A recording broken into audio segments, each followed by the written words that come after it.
One of the things that makes my time away very relaxing is being assured that you are in good hands. That is very important to me. And I'm very grateful to Mother Susie for her liturgical and pastoral care and leadership while I was gone, and to Marnie Ike and Joe Molino for their oversight of the office and administration as it needed to happen. I knew if I needed to know anything, I would know it, and if I didn't, I would find out when I got back. But it's easy to do that and to trust them. And I also express gratitude to you for this time away. Thank you. It's important to us, and I'm very grateful to you for it.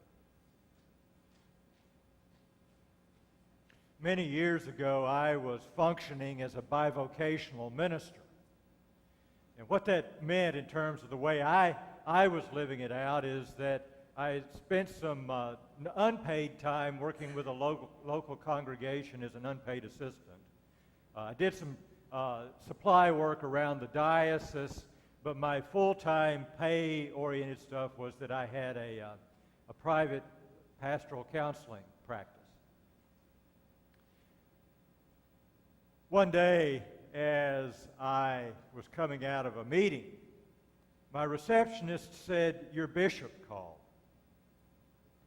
Now, my bishop was, at that time, I've generally had good relationships with my bishops, well, except for one. Now, this bishop didn't really care for bivocational ministry. Always felt that there was somebody was out to get him with some of this or whatever. I don't fully understand it. So every conversation where he had called me for the past, I think it was about 3 years at this point that he had been there, 2 or 3 years, every time he had called me was to yell at me, was to confront me about something that I had done that he didn't like, that I may have done in a very similar way under a previous bishop, and it was okay. So I get this message, and you know what my first thought is. What have I done? I have no idea. I've really done nothing out of the ordinary the past few days or the past few weeks. Why would he be calling me now?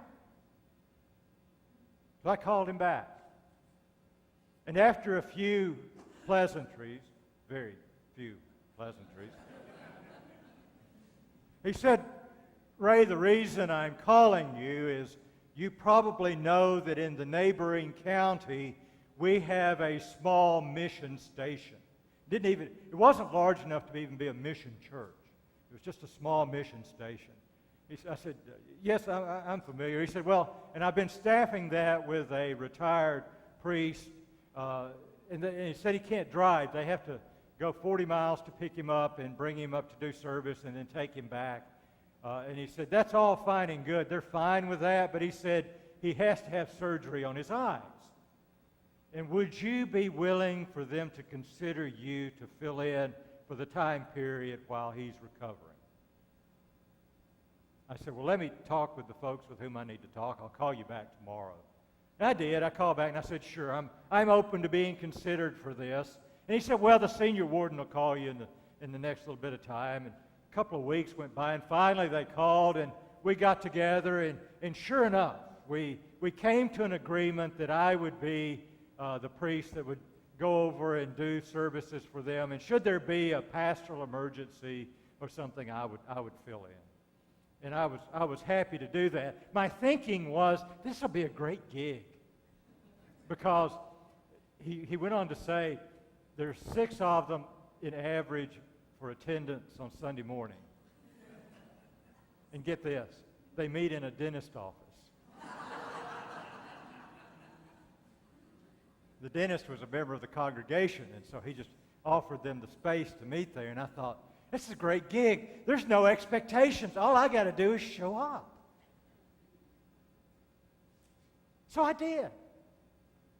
And I went over, and it was a little different. We didn't gather around the treatment chair where you get drilled. And I had mixed feelings about that. I had already kind of built myself up for it. But he had a larger space in the back of his office, and they had designed this to be a mini chapel. And they had chairs like what we have in here. They probably had 9 chairs or 12 chairs in that room. And it was set up in a very traditional chapel style. And they had put in a little altar rail that was movable, and they had an altar up there. And it all looked very, very nice and very traditional. And it was just kind of nice to go there. And sure enough, there were about 4 to 6 people would show up on Sunday mornings.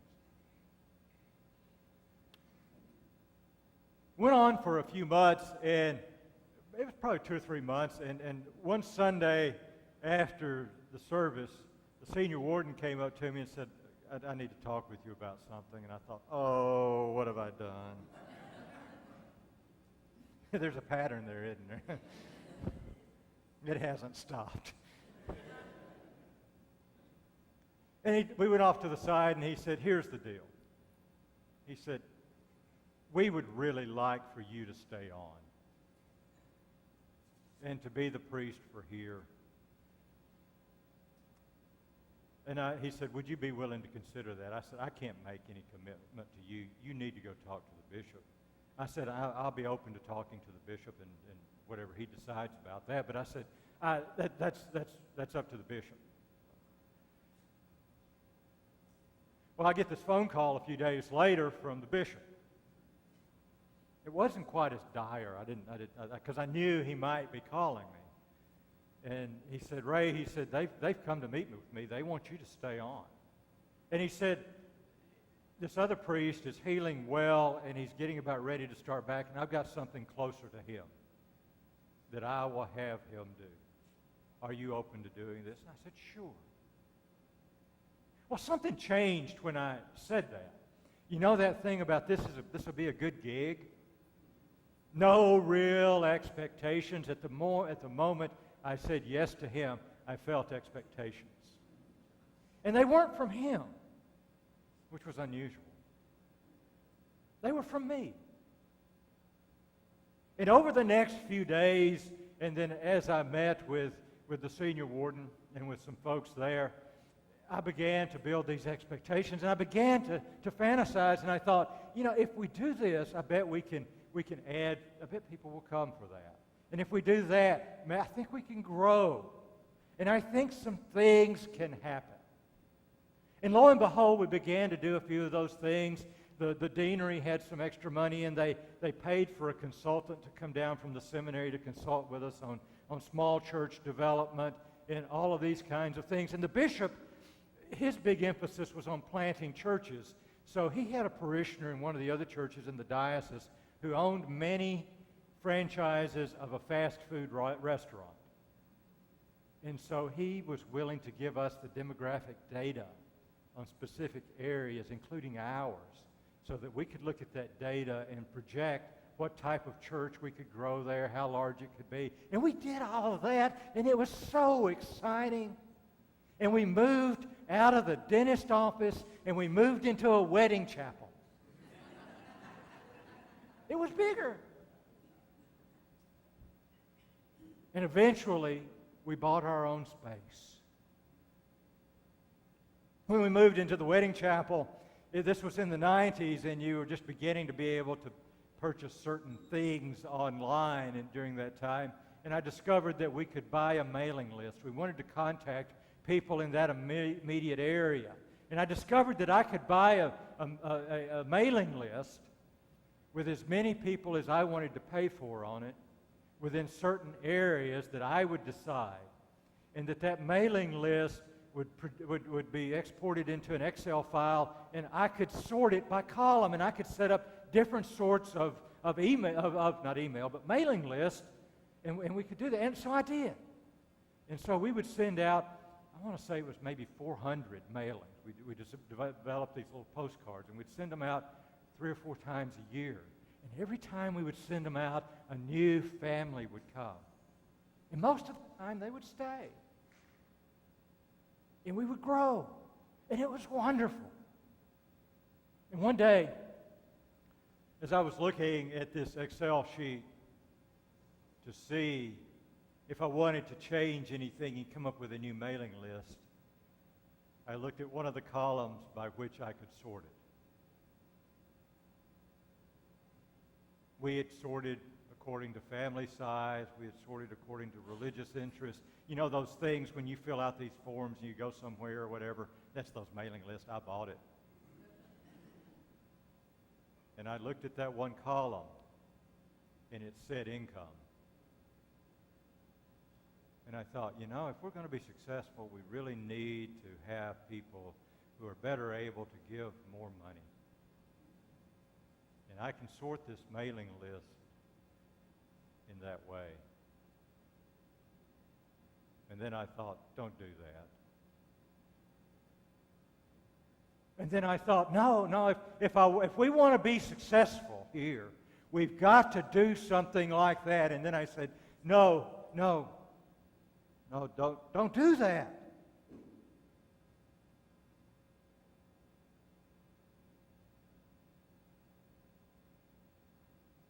I didn't do it.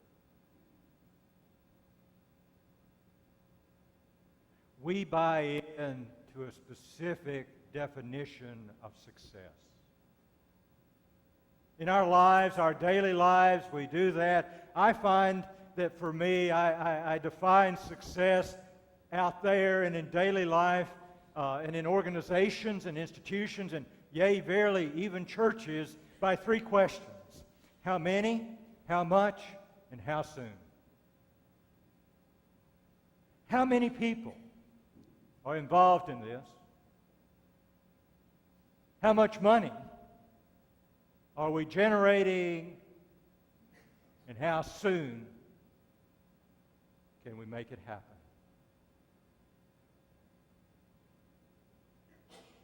And by all accounts, as best I can tell, Jesus didn't use that criteria to determine success. Not at all.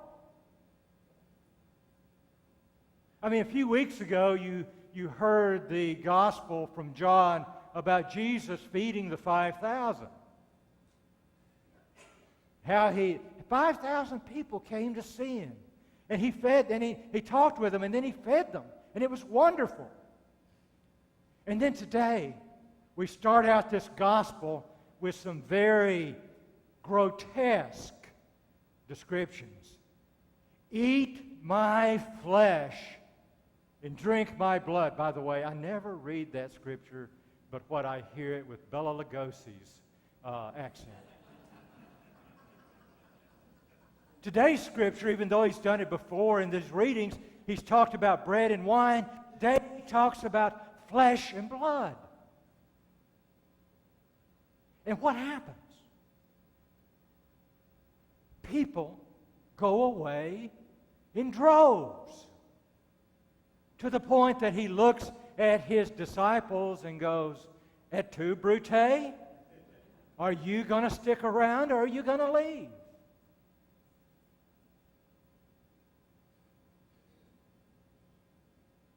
Jesus didn't use the same criteria for success that we do in our world and we often do in the church. Jesus, could you imagine if he had been a candidate for rector of a congregation? And he sat down with the search committee or with the vestry, and they said, "Well, Jesus, tell us what's happened in the past couple of weeks so we can kind of get a picture of how you would be here with us." And he says, "Well, 2 weeks ago, I was out here on this hill, right over there. Did you see it? 5,000 people. And yesterday, one of the most magnificent things happened in our lives. 4,900 of them left." I don't think he would have gotten the job. You and I claim a really faulty understanding of what it means to be successful. And it causes us all kinds of problems. It keeps us from holding accountable leaders who act in horrible manner, who treat other people like animals and refer to them as such. It allows us to refuse to hold accountable leaders of businesses and corporations and institutions who abuse and misuse their employees. It allows us to move abusive clergy from one congregation to another so we don't have to hold them accountable for what has happened. It allows us to not be active in being faithful people. And it becomes our excuse because we're afraid if we do, the economy will suffer, our finances will suffer, or people will leave.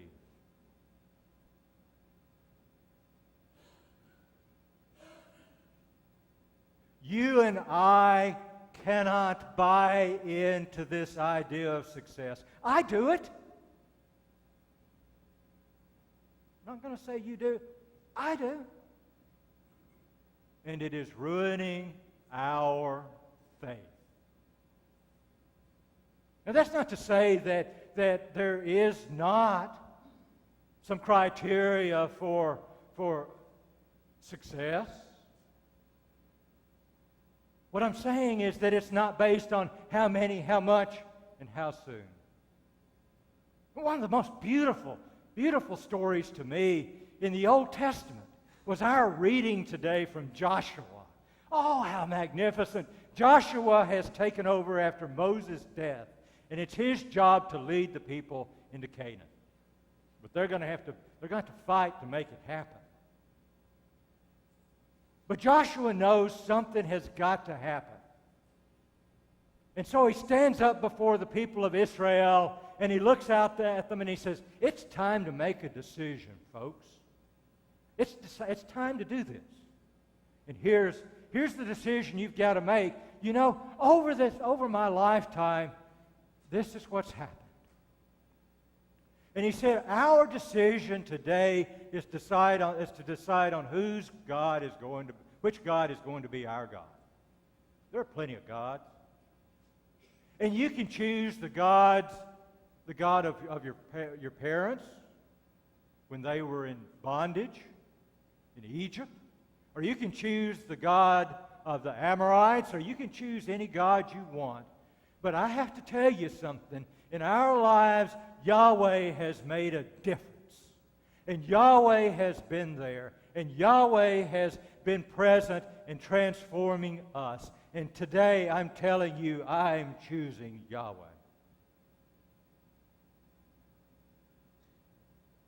So the folks go, Well, you know, Yahweh's done that for us. And Yahweh's done this for us. And today, we're going to choose Yahweh too.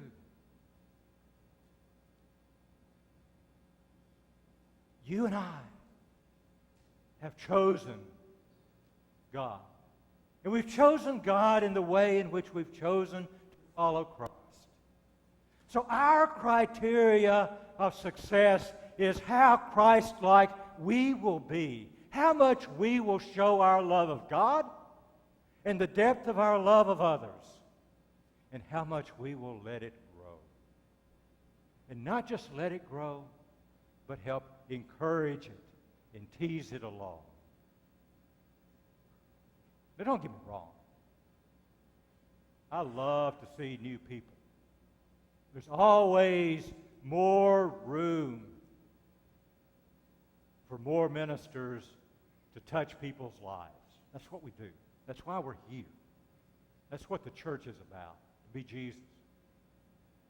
I'm always good with that, and I do get some sense of pride if the budget balances and the numbers grow. But the problem comes when I change my priorities and I take on this fractured sense of success, and I don't let God's love in me show forth to others. So, here's where I am. I pray for your prayers. I ask for your prayers, and I pray for your prayers that I might have the strength and the clarity to see the ways in which I base my life and my faith upon things that just don't work. And that I have the courage to let the love of God show forth in me, to you, and to everyone that I encounter. And I hope you will join me in that. Amen.